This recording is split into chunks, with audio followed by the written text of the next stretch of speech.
Hey, what's up guys, welcome to the channel. My name is Miro and welcome to another exciting Spider Cafe video. In today's video, at first I was gonna show you my whole collection because the room looks kind of like nice and organized. I have some plants here, it's looking good. Then I realized it's gonna take a really long time because I have around 100 spiders. Video's gonna take really long. So then I was like, let me just do top 5, and I remember how hard it was to just choose 5.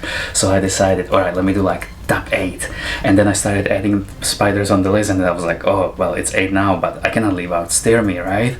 Or I cannot leave out, you know, Xenestis or whatever.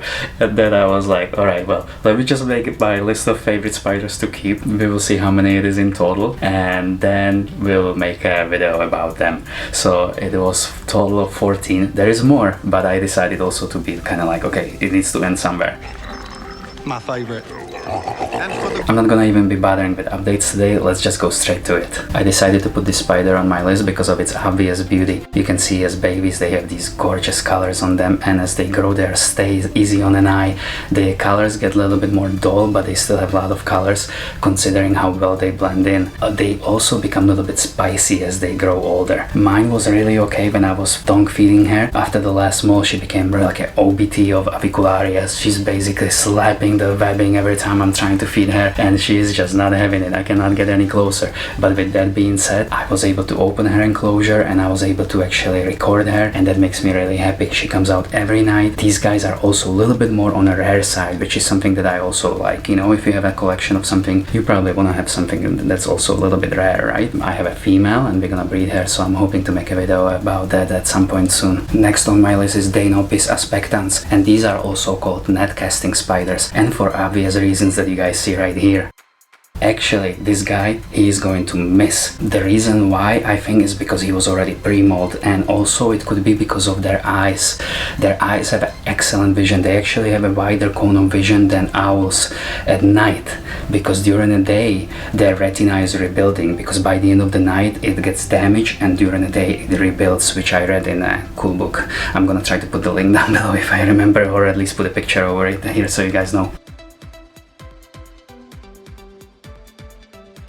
The only downside to these is, because you can see right now how tiny they are as babies, is that I haven't had a really good luck to raising many babies yet. I'm gonna keep trying because we have a female and a male right now that we're trying to breed, so we will see what's gonna come out of it, and hopefully we can raise some babies finally.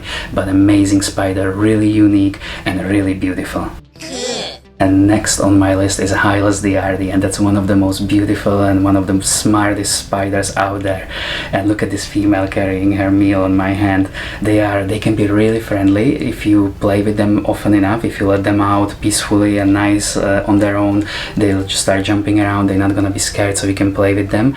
Here you guys can see when we try to pair them up. At one point we tried to pair them up on my hands too, but that didn't work. The best strategy for pairing these up was we put them actually together and we give them privacy. Believe it or not, when I was walking around they just would not engage. The male would be trying, he would be tapping and just trying to get attention, but the female would not be interested.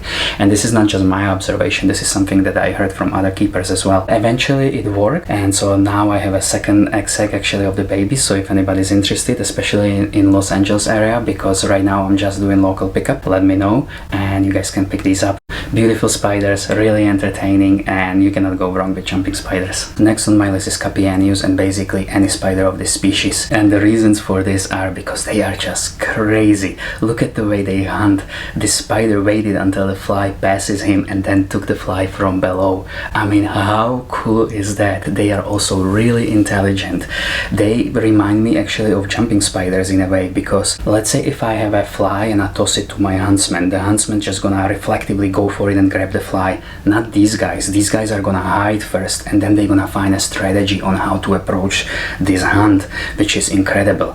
They can stalk its prey. They are really powerful. They have strong, powerful legs, as you guys can see right now when I'm messing around with this female of Cupiennius etazi. And you also saw some shots from nature, because we saw a lot of them in Costa Rica. They are really common there. And just so you know, these are not the wandering spiders with a dangerous bite. These don't have a dangerous bite, you know. So next on my list is Heteropoda lunula. well. And that's not the only huntsman on the list. You guys know I like my huntsman.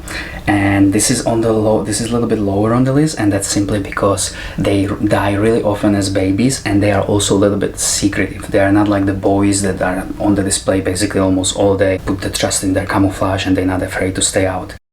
I was able to raise several from tiny slings, and actually I loaned this male that you guys see on the pictures to Frank Soma, and he was able to breed some, so I actually have some of their babies. And as you can see, they are tiny, they are good eaters. Unfortunately, I wanna say 40%, maybe even to 50% of them die. Number 9 on my list is none other than Caribena versicolor. Her? And this is probably my favorite avicularia, my favorite tree spiders, because what can you not like? Look at the change that they go through. They come from like a blue spider to completely colorful, kind of like a ginger green spider. That's amazing transformation. And as you guys just saw, my escaped ones, and if you want to check it out, that video, it's probably like 3 or 4 videos back, and that's actually my male. The males are even more beautiful than females. They have even more colors, and I was actually able to breed them, which makes me really happy. Here you guys can see the little babies and a little bit of their transformation as well. Right now they became finally like a nice blue little spiders. Makes me really happy because they are gorgeous, and even my wife really likes them. How can you not like them? They're just like these little fluffy blue things. So that would be my number 9. Number 8, Linothele sericata. Linothele sericata spiders really grew on me. The first time I saw them was on Instagram, and I just couldn't believe how beautiful they were. And coincidentally, Firna tarantula just had them, so I was able to get a couple of them. And thanks to Firna tarantula, by accident, I always get pairs. I have everything from them that I got. I don't get too many spiders. I made maybe like 4 orders, and they are all pairs. And they really grew on me because of their hunting technique. Look at them, look how cool they are. Look what they do basically. They even burst through the webbing from the bottom, which you guys gonna see later in this video. They are also really simple to rehouse because you can just take all of the webbing and put it in a bigger enclosure and be done with it.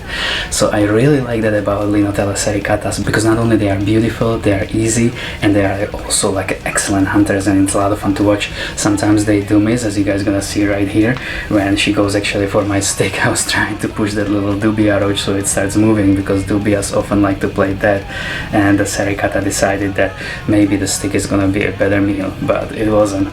So she ended up letting go, and she ended up grabbing the dubia after all. Alright guys, I hope you enjoyed today's video. It's my top 14 part 1, and I just couldn't put it all in one video because already just putting so much footage and pictures and everything together takes a lot of time. So here you got 7, and 7's gonna be coming up. If you like my head, don't forget to check us out at spidercafe.shop, and I will see you soon. Alright, ciao. You might not know that if you tried, you could reach everything you want to. There's one out there.